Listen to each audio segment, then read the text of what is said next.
That was an exhausting day at work. I worked from 8 a.m. to 4 p.m. We used to close at 8, but starting this week, we are closing at 4 because they don't have enough people. A worker shortage, very severe worker shortage. And it was so busy all day long. But after hours, I was able to use the Dunkin' Donuts phone, and I called my carrier for the cell phone, and I switched the SIM card, and I didn't lose any phone numbers or any important information, and I'm very happy. It all went smoothly, and now it's in the past, and it should work well going forward. Thanks be to God. And such a nice lady who helped me on the phone with that. That was just so pleasant. That makes a big difference. And I also got a tentative plan for driving to Durango. I think Christina and I will be leaving on September 4th, which should get us in Durango by September 8th or 9th or 10th, depending on what we stop and do along the way. I have a cousin along the route, and also a very good friend, so that will be fun to stop and see them. Christina got her return plane ticket. She's going to stay in Durango for about a week and just enjoy being there, and she really wants to go down to the Grand Canyon. I would love to go to the Grand Canyon again. I was there, was it 1999? I think. But anyways, that would be great to go there again, so she would like to do that while she's in Durango. So I told her I would drive her down to the Grand Canyon. And I got an appointment to take my car in on Monday. So things are moving. Things are moving along. Now I just need to ship some boxes off so I can get them out of the way. And that'll be good. Nothing but progress. I really need to get something to eat now. I'm very hungry. I haven't eaten much all day because it's just been too busy at Dunkin' Donuts to stop and eat, really. And now I'm just tired, so I was sitting here on the sofa, zoning out and watching YouTube videos.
So I am steaming some kale, and I'm making myself a yummy dinner. I'm also stir-frying some onions with olive oil and pickle juice. Pickle juice was a trick the sisters in the monastery taught me. It adds a really nice flavor to the onions. And I have my little veggie patty with veggies. Very, very yummy. On the way down to visit some friends, I stopped at a small park. It was a beautiful day. And I got to spend time with all these wonderful people. I have so many wonderful people in my life. God is so good to me. And then the hour drive back to Chardon as the sun set. I love the time of day, just before the sun rises and just after it sets. Though there is also beauty in the other times of day as well.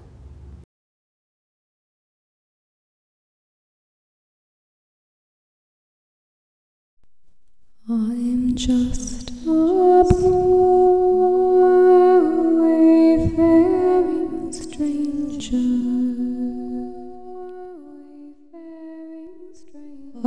traveling through this world of woe.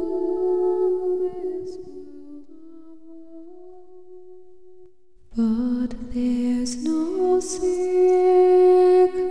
toil, nor danger in that fair land to which I go.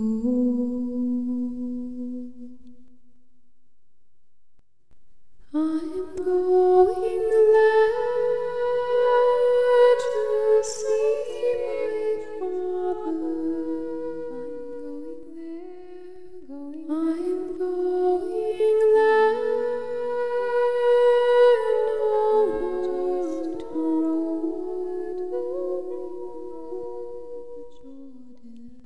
I'm just a going over Jordan. I'm just a going over home.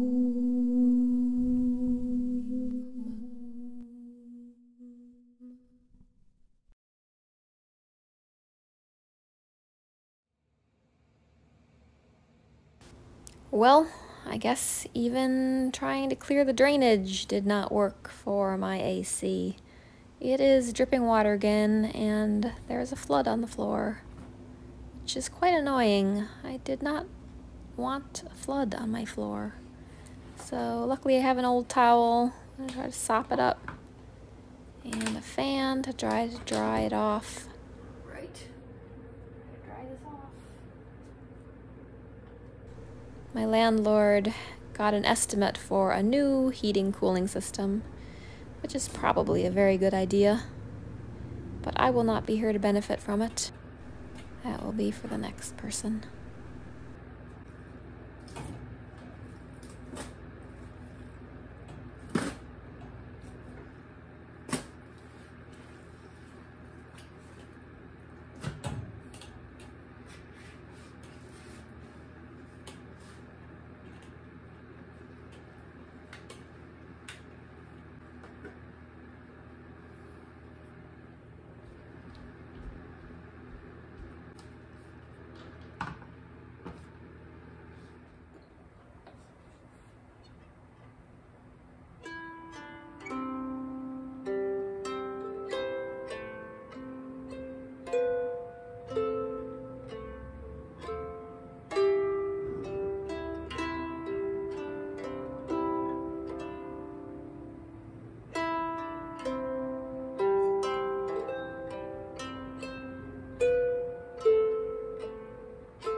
The last thing we do before we leave at night, or in this case, in the afternoon, is we restock everything and get it ready for the next morning.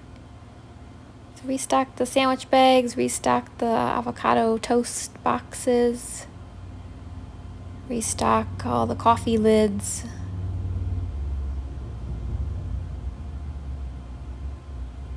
restock the flavor swirls. There was another young woman working with me, but she wasn't going to be able to go to Mass on Sunday because she was working, so she really wanted to go to the evening Mass Saturday evening. So I told her to go ahead and go, and I was okay finishing up. God is a very important part of my life, and when I see He's an important part of other people's lives too, I definitely want to encourage that. And besides, it was my last day, so I wasn't going back. I may as well stay a little extra, do a little extra work before I go. People are not used to us being closed at 4, so they keep pulling through the drive-thru. And I don't want to be by the window when they come,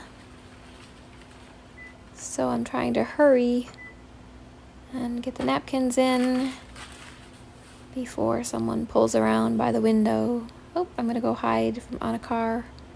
It's just too awkward to be there if we're not open. I don't want them trying to stop and asking me questions or anything. Most of our customers are very nice, understanding people. But we do have a few entitled jerks who act like we're their slaves and should just cater to their needs without any thought for our own. Or cater to their wants, I should say. But no, most of the customers are really nice. I'm going to miss them. I told a few of them that I was leaving and they were sad, and that was sweet.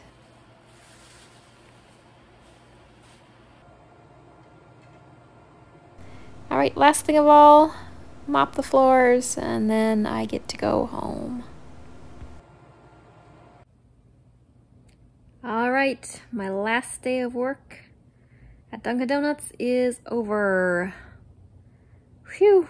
I'm relieved because it's been so stressful being so short-staffed and having to work so hard. And you know, when you reach that point where you feel like you've pushed yourself so hard you can't push yourself any farther and you just can't go on, and then you do go on anyways. It's a strange feeling. It's kind of cool, but I'd rather not have to go through it.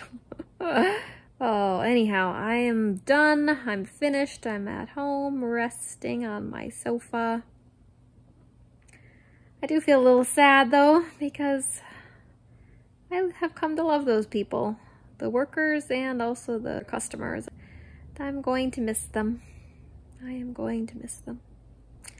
But I will find more people to love. The world is full of lovable people, that is for sure. Lately, I have come to a new level of appreciation for the ordinary people in the world. The ones who just quietly go about their lives and work their jobs and care for their families, and they never really get praise or recognition or anything.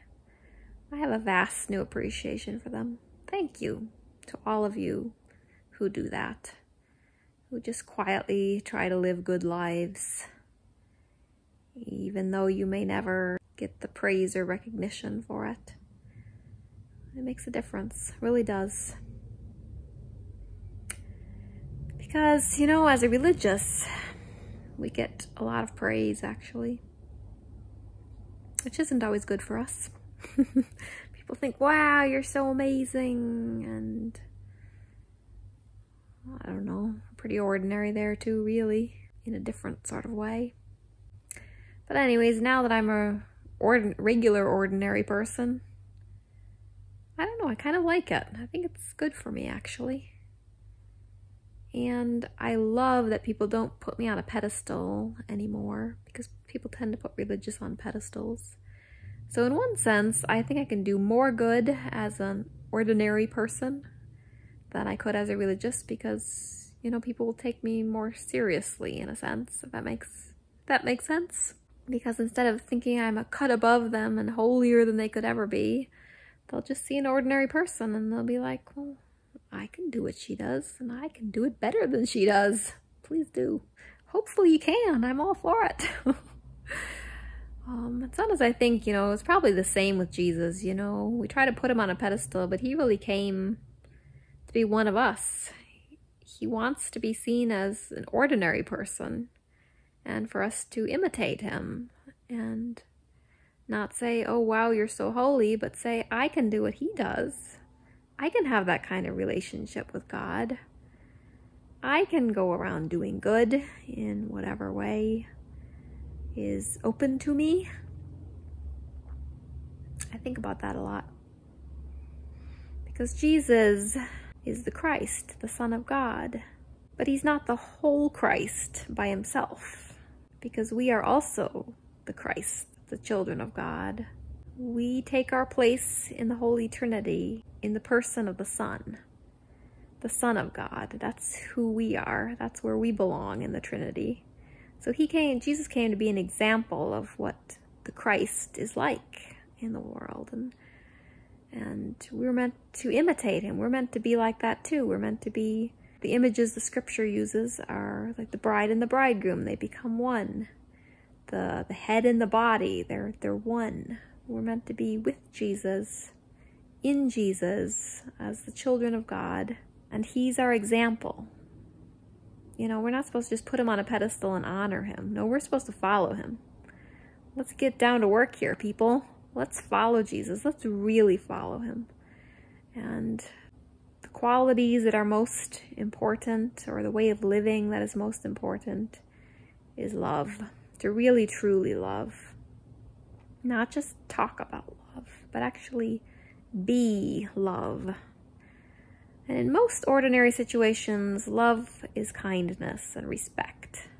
Doesn't mean you always agree with what other people are doing or fail to uphold your own principles, but you treat other people kindly and respectfully. And sometimes you have to challenge people you love, You have to say, wait a minute, I think you're going off track there. And let's talk about this. But you do it lovingly.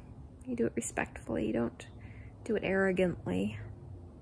And another quality is simplicity. We're little children compared to God. And we shouldn't take ourselves too seriously. We should be able to laugh at ourselves and say, oops, there you go again. You're way off track, little one. Let's take God's hand and get back on track here. Oh my, it's fun. It's fun being a child of God. It gets more fun every year. I'm really looking forward to how my journey will unfold, and I believe if I do my best to stay close to God and be his little child, that one day I will live with him in the place we call heaven, which isn't really a place, it's a state of being. And there'll be no more pain and no more death and no more tears and no more anxiety and no more shame and no more yuckiness, and it will all be good and beautiful and peaceful, and we'll be whole and entire and happy, like really truly happy. The joy that no one can take away from you, as Jesus says. I'm looking forward to it. But for now, I will be God's little child on earth, and we'll see how my journey unfolds. All right, thank you for watching. I will see you next time. Bye.